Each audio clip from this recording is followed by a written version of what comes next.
Amém. Glória a Deus. Paz, irmãos. Amém. A Helena está no manto ali hoje, hein? Está na unção ali. Meus lindos, vamos abrir a Bíblia no livro do profeta Abacuque.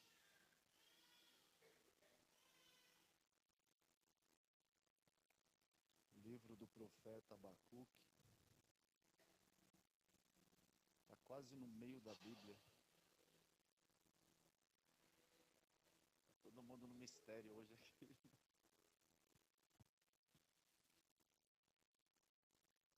Profeta Abacuque. Está depois de Naum. E antes de Sofonias.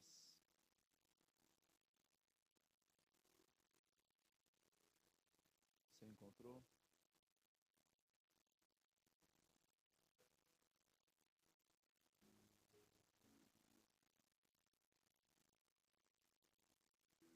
A gente vai ler o capítulo 1. Capítulo 1, versículo 1. O oráculo que viu o profeta Abacuque. Verso 2. Até quando, Senhor, clamarei eu e tu não me escutarás? Ou gritarei a ti violência e não salvarás? Porque me fazes ver a iniquidade e a opressão, destruição e violência estão diante de mim. Há também contendas e o litígio se suscita. Por isso a lei se afrouxa e a justiça nunca se manifesta. O ímpio cerca o justo e a justiça é pervertida. Aí no versículo 5, a gente vai ver a resposta de Deus. Abacuque 1:5. Vede entre as nações e olhai, e maravilhai-vos e admirai-vos, porque realizo em vossos dias uma obra que vós não crereis, quando vos for contada. Pai, eu quero te agradecer nessa noite, por esta reunião, por este encontro, onde nós nos colocamos aqui em nome de Jesus Cristo, Santo, para prestar culto ao Senhor. Entregamos ao Senhor os nossos louvores, os nossos cânticos, as nossas ofertas. Que a tua preciosa palavra nesse momento, Senhor, venha nos encontrar, segundo a necessidade que há em cada vida. Eu não sei aquilo que cada um tem passado no seu íntimo, o que cada vida tem enfrentado nesses dias. Também aqueles que nos acompanham através do canal do YouTube. Somente o Senhor, Pai, sabe aquilo que cada um necessita receber nessa noite. Por isso eu te peço que por graça, permissão, misericórdia e bondade, tua palavra encontre repouso no nosso coração nessa noite. Edifica as nossas vidas, fortalece a nossa fé, para que a esperança continue viva em nossos corações. É o que eu te peço, em nome de Jesus, para a tua glória. O livro do profeta Abacuque é, na verdade, uma conversa, um diálogo. É um livro em que Abacuque, ele não está tão focado em falar para Deus acerca daquilo que está acontecendo com o seu povo Israel. São questionamentos de um coração bastante preocupado, bastante aflito, por resposta. Por resposta. Abacuque, em seu livro, ele tem um diálogo com Deus, uma conversa com Deus, tentando entender como pode haver saída, como pode haver algum tipo de solução em meio a uma crise pré-instalada. Algo que já está para acontecer, que já está batendo na porta. Os dias do profeta Abacuque antecede um pouco a chegada dos caldeus, dos babilônios, para tomar Jerusalém, para levar Jerusalém cativo para a Babilônia, no cativeiro babilônico. Falta muito pouco para que isso aconteça. E ele, como um intermediário de Deus, ele consegue receber de Deus direções acerca do que vai acontecer, acerca do que está perto para acontecer. No entanto, o cenário que ele está vivendo é quase como o noticiário que a gente viu de manhã hoje. É quase as notícias que a gente tem presenciado quando a gente liga o nosso televisor, quando a gente acessa algum meio de comunicação. É uma tragédia seguida da outra. É uma proclamação ininterrupta de coisas ruins que estão acontecendo sobre Israel. E no meio de uma situação como essa, Abacuque deixa de olhar com os seus olhos espirituais, ele baixa a guarda, ele começa a ter a contemplação daquilo que um ser, uma pessoa natural, vai olhar segundo a sua própria visão, segundo a sua própria ótica, e não segundo aquilo que Deus nos encoraja a olhar. Quando ele está aqui escrevendo o capítulo 1, começando o seu diálogo com Deus, ele está falando sobre uma oração não respondida. Até quando, Senhor, eu clamarei e o Senhor não escutarás? Forte isso. Até quando eu gritarei violência e não tem salvação? Aí ele diz assim: por que o Senhor me faz ver toda essa iniquidade? Toda essa opressão? Por que o Senhor abre os meus olhos para enxergar isso? Qual é o propósito? Porque tudo que eu vejo é destruição e violência. Há contendas, há guerras. A lei, a tua palavra, ela se afrouxa. A justiça não se manifesta. O ímpio cerca o justo e a justiça é corrompida.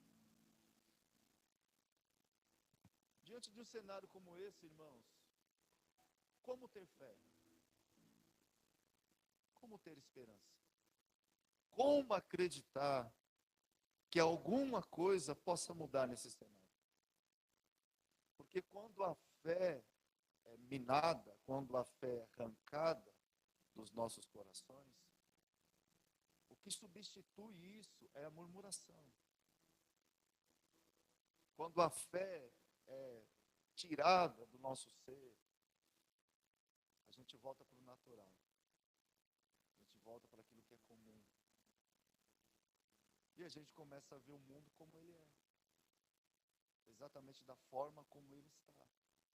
A gente não consegue ter uma visão diferente, segundo a ótica divina. A gente consegue só ter a visão daquilo que os nossos olhos naturais estão enxergando. Quando Deus diz para ele: olha, Abacuque, olhe entre as nações, fique maravilhado, fique admirado, porque eu realizo nos seus dias uma obra que aquele que vir não vai acreditar quando vos for contado.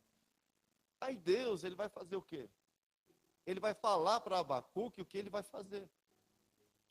Então ele diz assim: Abacuque, eu vou trazer os caldeus para julgar o meu povo Israel.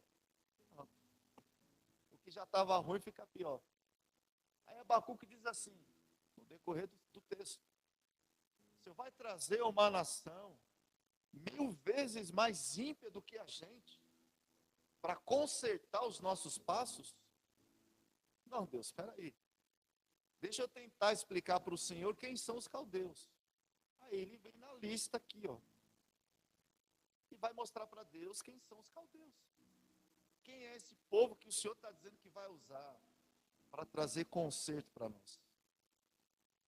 No entanto, mesmo ele tentando justificar para Deus quem é os caldeus e o que vai acontecer, Deus ainda assim continua firme em seu propósito.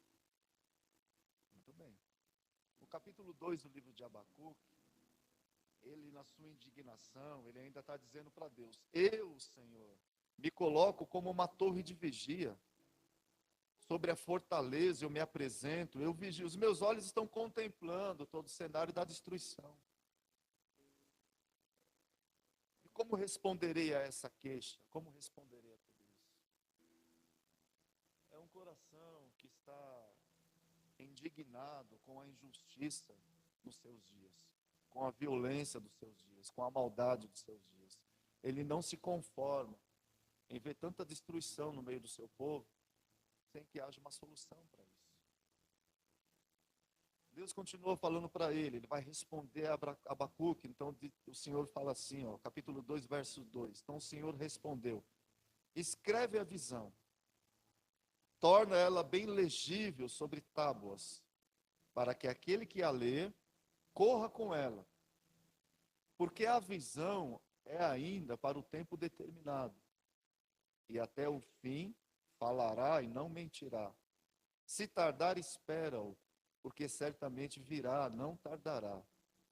Mas o justo, pela sua fé, viverá. Olha só. Qual é a visão que Deus está falando para Abacuque escrever? Que tipo de visão? A visão é a oração de Abacuque no capítulo 3. Porque o capítulo 3 do livro, Abacuque vai ter uma revelação e uma visão semelhante a que Moisés teve lá no Monte Sinai. Um Deus descendo numa nuvem espessa, e relâmpagos, e trovões, e sons de trombetas e de buzinas, e a terra se desmanchando diante dos homens. É a visão que ele vai ter. Quando ele olha aquela visão, quando ele se depara com aquela visão, as escamas, guarde essa palavra, as escamas começam a cair dos seus olhos. Por quê?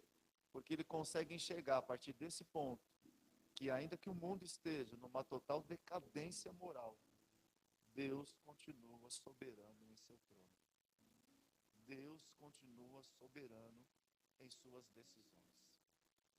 Deus continua respondendo de forma imperativa o que ele mesmo sustenta em sua palavra. Ele não vai mudar o discurso. Ele não vai mudar a sua conversa, porque o mundo caminha para uma destruição. Muito pelo contrário. É aí que ele vai dizer: eu continuo soberano no meio de toda essa destruição que o mundo está caminhando. Agora, irmãos, quando o livro começa, a gente vai ver alguém inflamado na sua alma, questionando a Deus acerca das suas perturbações, daquilo que o mundo está trazendo. Quando o livro encerra, Abacuque está louvando a Deus. Abacuque está glorificando a Deus. Abacuque está escrevendo um hino de louvor a Deus. E no hino que ele está escrevendo no final do capítulo 13, é o que a gente canta o tempo todo aqui. Ainda que a figueira não floresça, ainda que não haja fruto nas videiras, ainda que o produto da oliveira venha falhar e os campos não produzam mantimento, ainda que as ovelhas sejam exterminadas e nos currais não haja gado, todavia eu me alegrarei no Senhor, exultarei no Deus da minha salvação. O Senhor é a minha força, torna os meus pés como os da corça e me faz andar em lugares altos. Muito bem. É um texto bonito para ser cantado. É um texto bonito para ser lido. É um texto bonito para ser contado para as gerações depois que passou o dia. Agora volta comigo nos dias de Abacuque. Olha o cenário do capítulo 1. E olha a resposta final no capítulo 3.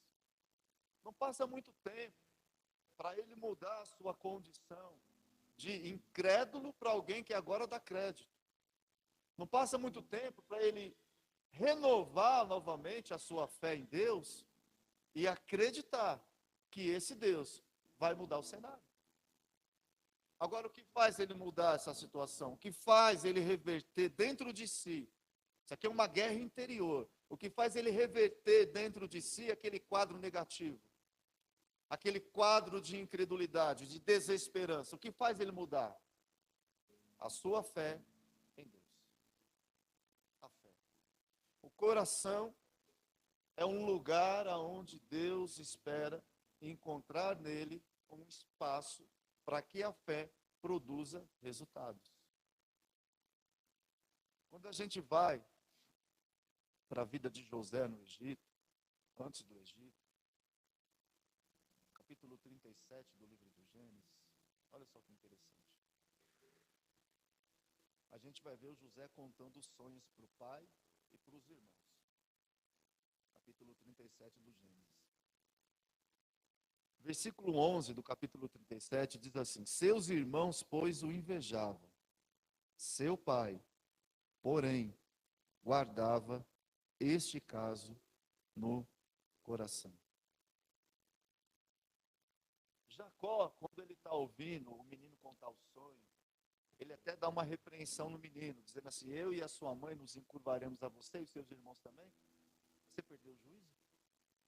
Você está doido?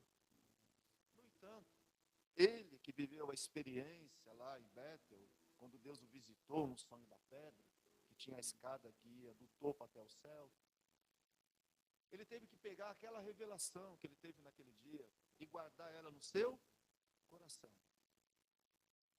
Deus o visita, ele coloca a pedra, deita e dorme, Deus visita ele e fala para ele: eu estarei contigo, não importa o que aconteça, eu estou te levando, eu te trago de volta.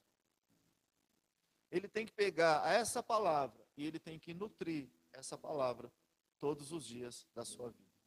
Mais de 34 anos depois se passam da sua saída e no seu retorno novamente para entregar a Deus o dízimo de tudo aquilo que ele havia prometido que iria devolver. 34 anos depois,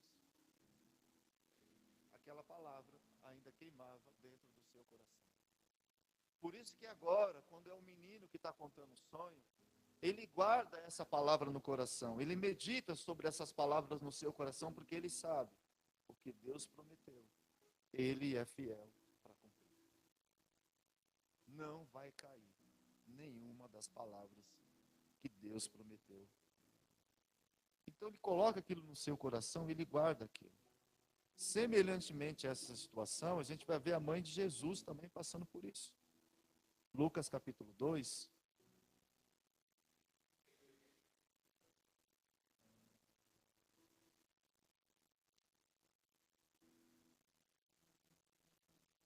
Capítulo 2 do Evangelho de Lucas, fala justamente no momento em que os pastores de Belém recebem a visitação daqueles anjos, e eles vão até José e Maria, que estão com Jesus numa manjedoura, para ver se realmente era aquilo que havia acontecido. E o capítulo 2 de Lucas, versículo 17, diz assim: vendo divulgar uma palavra que acerca do menino lhes fora dita. Verso 18. Todos os que a ouviram maravilharam-se do que os pastores lhes diziam. Versículo 19. Maria, porém, guardava todas estas coisas, meditando-as no coração. Ainda no capítulo 2, quando Jesus volta, seus pais estão voltando para Nazaré, e ele volta para o templo de novo, que os seus pais têm que vir buscar ele. Seus pais encontram ele conversando com os doutores da lei. Capítulo 2, verso 50, diz assim: mas eles não compreenderam as palavras que lhes dizia. Verso 51, então desceu com eles para Nazaré e era-lhe sujeito, mas sua mãe guardava todas estas coisas no coração. Olha só. Maria está sustentando em seu coração tudo que ela ouve acerca do menino. Como Jacó guarda no seu coração tudo que ele está ouvindo do filho José. Por quê? Porque ele está protegendo o coração com a palavra de Deus. Deus está falando para Abacuque: escreve a visão, Abacuque, porque hoje está um cenário de destruição. Mas vai mudar o cenário, vai mudar a realidade. No entanto, o meu justo precisa mudar a ótica como ele olha as coisas. aquele que anda comigo precisa enxergar de uma forma diferente. Não é segundo o padrão que o mundo enxerga. A gente enxerga de uma forma diferente. Todos nós aqui temos uma grande esperança e uma grande convicção de que Jesus voltará. Você pode estar muito bem espiritualmente, muito mal espiritualmente. Todos nós temos uma certeza. Ele voltará. Não é isso? Quem consegue roubar isso do seu coração? Ninguém. Por quê? Porque é uma convicção forte. Você olha e fala assim, eu sei que mesmo que o cenário esteja de ponta cabeça, há uma esperança de que o meu Senhor virá. De que o meu Senhor voltará. No entanto, parece que quando a gente trata de outros assuntos relativos à nossa vida, a nossa fé parece que ela enfraquece. Parece que ela perde um pouco o brilho, ela fica fosca. Por que que isso acontece? Por que que a gente deixa? Por que que a gente permite que a nossa fé é minada, uma vez que recebemos de Deus uma palavra? Por quê? O que é que a gente não vigia e não presta atenção? E a gente se permite com que, ao invés de alimentar através da fé aquilo que um dia nos foi dito, a gente dá vazão para que a incredulidade ganhe a vez. Isso é comum, a crise de Abacuque é justamente essa no capítulo 1. Porque ele está olhando um cenário de violência, de destruição, de caos, de coisas ruins que estão acontecendo, e ele não consegue lembrar dos dias em que Deus fez grandes maravilhas, tirando o seu próprio povo da escravidão do Egito. Agora eles vão entrar no outro cativeiro, mas ele se esquece que no primeiro cativeiro houve libertação. Por que não haverá no segundo? Por que que ele deixa? Por que que ele permite com que, ao invés do louvor fluir através de si, a murmuração ganhe a vez? Porque tudo que ele está falando para Deus é que o mundo está recitando. Porque se a gente parar em qualquer esquina aqui agora e perguntar para as pessoas como é que está o mundo para você, o que as pessoas vão dizer? O mundo está uma tragédia, o mundo está uma desgraça, o mundo está isso, o mundo está aquilo, não tem esperança, não tem salvação, não tem nada. E para você, como é que está? Para mim está a mesma coisa. Não mudou nada. Eu concordo com você. No entanto, quando a gente vem para cá, não é isso que Deus está dizendo. Deus está dizendo, está ruim sim. Pode estar uma tragédia. Mas para vocês que me servem, a visão tem que ser diferente. A maneira como vocês olham e enxergam tem que ser diferente. Quer ver? Romanos capítulo 4. Abre aí comigo a sua espada. Capítulo 4 do livro de Romanos, versículo de número 17. Vai falar sobre Abraão. Romanos 4, verso 17. Olha só. Como está escrito: por pai de muitas nações te constituí, perante aquele no qual creu, a saber, Deus, que vivifica os mortos e chama à existência as coisas que não são, como se já fossem. Verso 18. O qual, em esperança, creu contra a esperança, que seria feito pai de muitas nações, conforme o que lhe fora dito, assim será a tua descendência. Verso 19. E não enfraqueceu na fé. Vou repetir. E não enfraqueceu na fé. Nem atentou para o seu próprio corpo, já amortecido, pois era quase de 100 anos. Nem tampouco para o amortecimento do ventre de Sara. Versículo 20. Ele não duvidou da promessa de Deus. Vou repetir. Ele não duvidou da promessa de Deus, deixando-se levar pela incredulidade, mas foi fortificado na fé, dando glória a Deus, estando certíssimo de que o que ele tinha prometido também era poderoso para cumprir.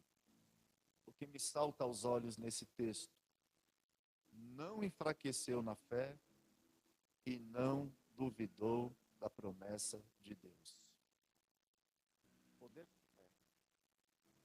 Ele não enfraqueceu na sua maneira de ver não duvidou da promessa de Deus. Agora, por que eu digo isso?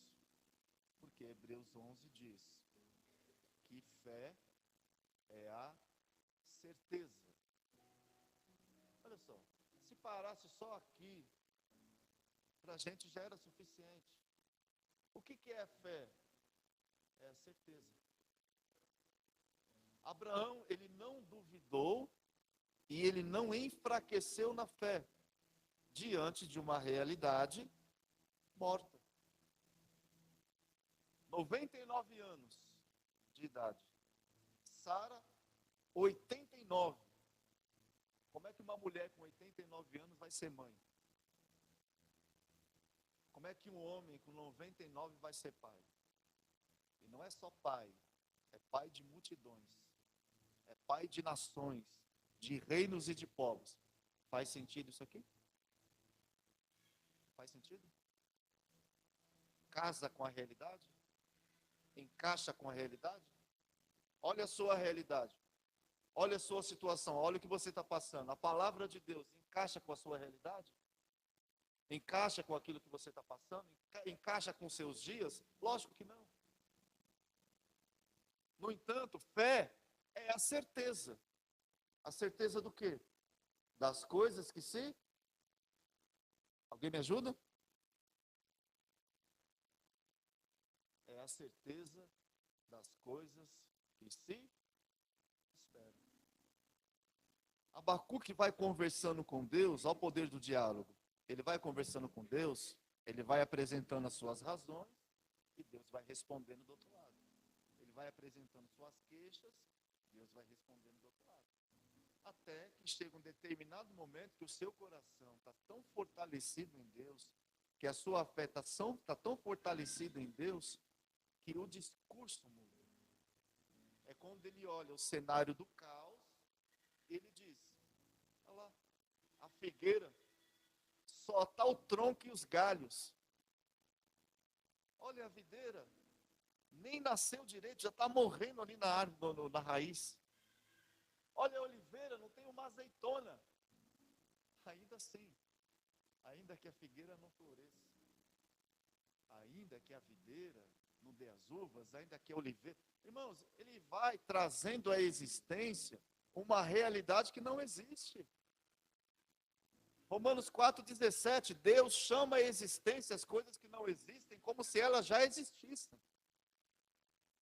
É por isso que ele está dizendo, não tem nada aqui no meio dessa plantação, mas pela fé eu começo a enxergar uma mudança.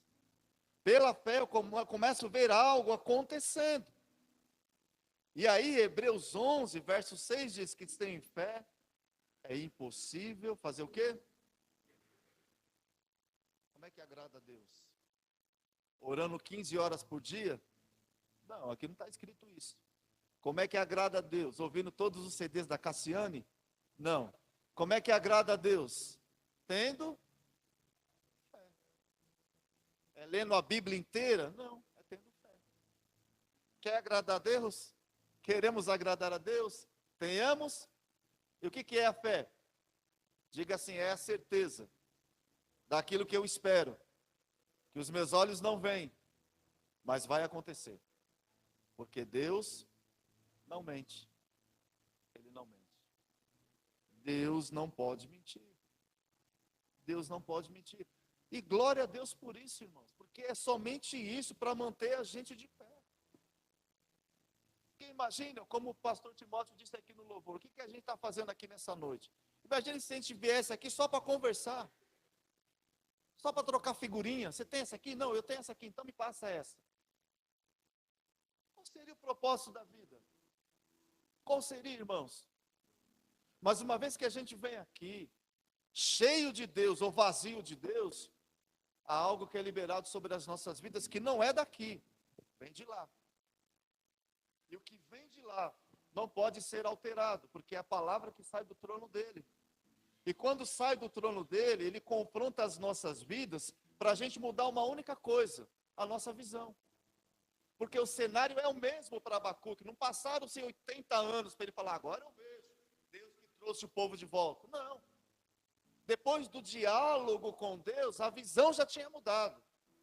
Então, ao invés de falar violência e destruição, ele está falando: todavia, eu me alegrarei no Senhor, me alegrarei no Deus da minha salvação, porque o Senhor vai tornar os meus pés como os da corça e me levará a lugares altos na presença dele.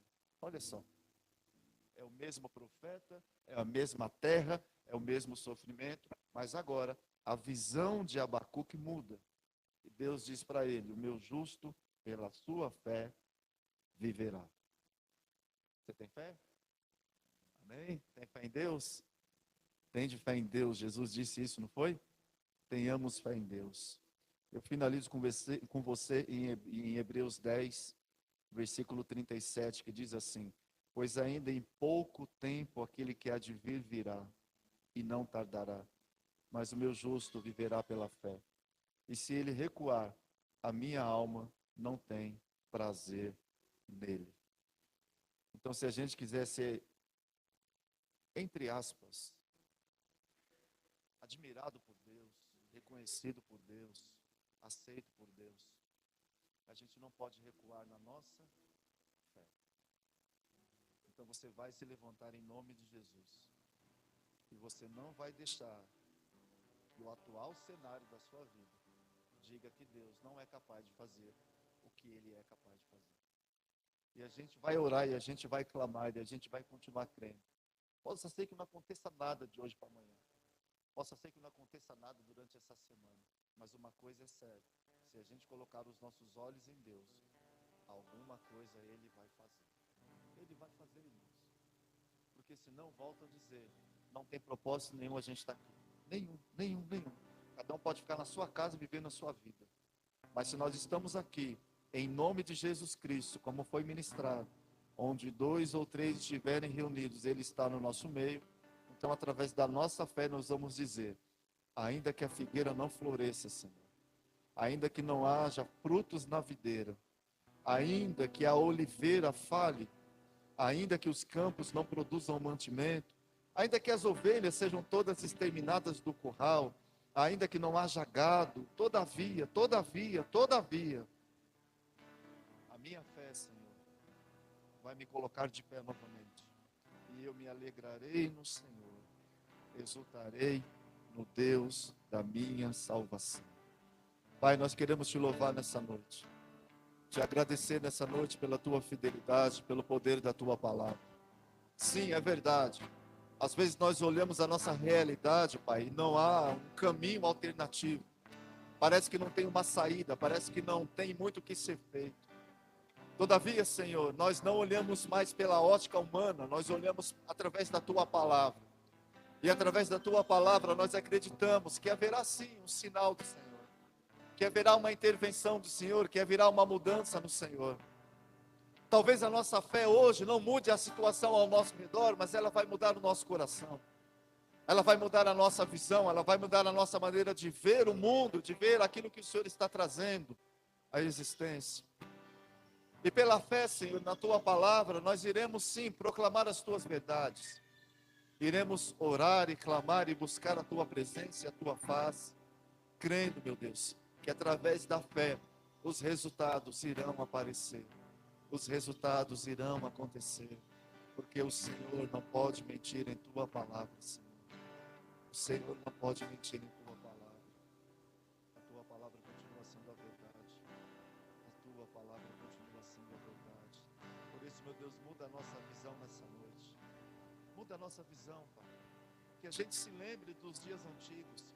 Que a gente se lembre das experiências que já tivemos. Que a gente se lembre daquilo que um dia, Senhor, foi tão importante para nós e nós conseguimos enxergar o operar das tuas mãos. E muda, Senhor, a nossa ótica de ver, de enxergar. E faz ver os campos floridos novamente, Senhor. Para que o nome do Senhor seja glorificado, Pai, porque o Senhor continua soberano, num trono de glória, num trono de glória, Senhor. Vamos fazer essa oração aqui, ó.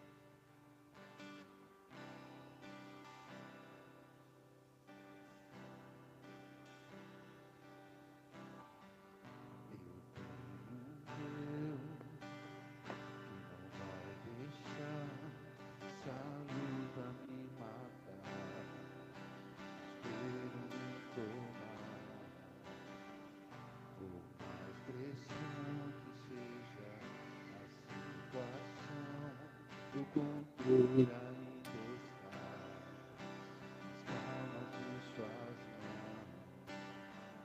Eu tenho um Deus que não vai deixar essa luta me matar.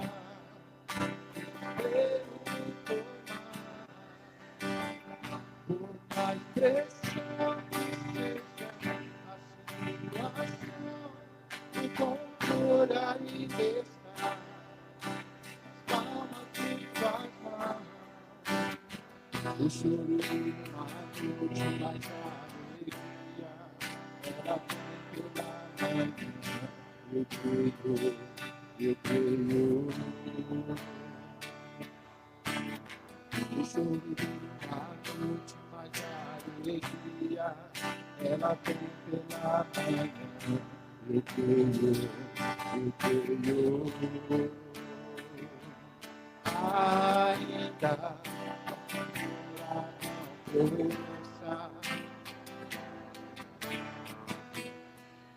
o produto da inteira vida, todavia me alegrarei, todavia me alegrarei, todavia me alegrarei.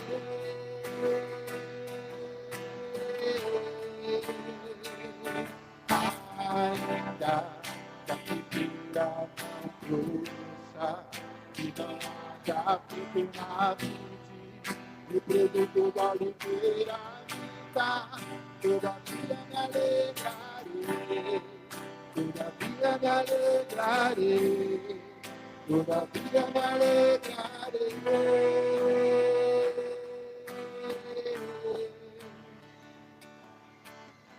O choro de uma noite, mas a alegria ela vem pela manhã.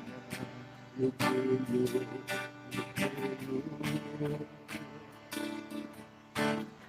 O choro de uma noite, mas a alegria ela vem pela manhã. Eu creio, eu creio. Ainda que a figueira não floresça, que não haja fruto na vide, que produto da oliveira me dá, todavia me alegrarei, todavia me alegrarei, todavia me alegrarei.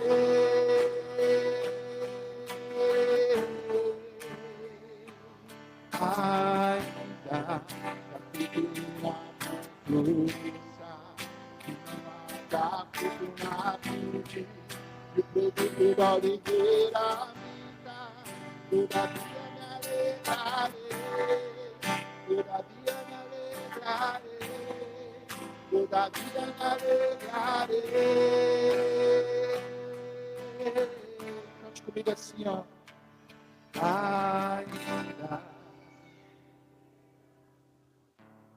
Ainda que ela não floresça, e ainda que não haja fruto na vide, e que o produto da oliveira minta, se alegre no Senhor, se alegre nele. Todavia me alegrarei.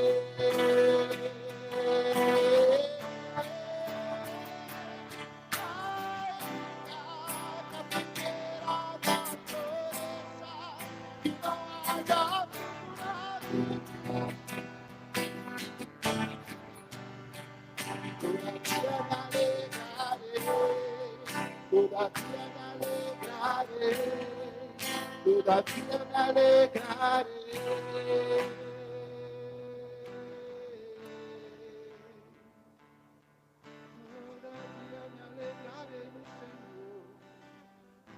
Existe, igreja, olha só. Existe um poder criador através das palavras. Um poder criador. Quando Deus criou todas as coisas, Ele foi formando pela palavra. E Ele nos deu a sua. Então nós devemos orar a palavra. Ore a palavra. Quando tudo estiver perdido, pega um texto como esse. Pega um texto como esse. Dobra os teus joelhos ao pé da sua cama e diga: ainda que a figueira não floresça, ainda que não haja fruto na videira, ainda que o produto da oliveira minta, os campos não produzam mantimento, ainda que as ovelhas sejam exterminadas e nos currais não haja gado. É a realidade. No entanto, todavia, eu me alegrarei no Senhor. Me alegrarei no Senhor. E começa a orar a palavra. E começa a repetir a palavra. E começa a profetizar a palavra. O poder criador dessa palavra vai mudar o nosso cenário. Vai mudar a nossa realidade. Ao invés da murmuração, ao invés da incredulidade, ao invés da dúvida, ao invés dos medos, vamos orar a palavra de Deus. E haverá resposta. Haverá resposta. Haverá resposta. Porque a palavra é de Deus. E sendo de Deus, Ele não vai desamparar o seu povo na terra. Amém? Você crê? Se você não crê, vai acontecer do mesmo jeito. Porque Jesus, quando entrou em Naim, ele falou, não falou para a viúva, deixa eu fazer uma oração. Ele só chegou e tocou no esquivo. Não falou nada. Mesmo que a nossa fé enfraqueça, Deus continua sendo Deus para mudar todo o cenário. E vai mudar toda a situação contrária, em nome de Jesus Cristo. Meu Deus, muito obrigado nessa noite. Te agradecemos, te louvamos, te bendizemos pela tua igreja reunida, pelos teus filhos, pelos teus príncipes, pelas tuas princesas, pelos teus ungidos, pelos teus escolhidos, Pai. Obrigado pela tua palavra que nos encoraja, que nos renova, que nos fortalece, que nos dá ânimo, Senhor, para continuarmos. Tudo pode estar de ponta cabeça, mas nós nos alegraremos no Senhor e exultaremos no Deus da nossa salvação. Que o Senhor te abençoe, que o Senhor te guarde. Que as ricas consolações do Espírito do Senhor seja sobre tua vida, tua casa e a tua família. Eu te abençoo em nome do Pai, do Filho e do Espírito Santo.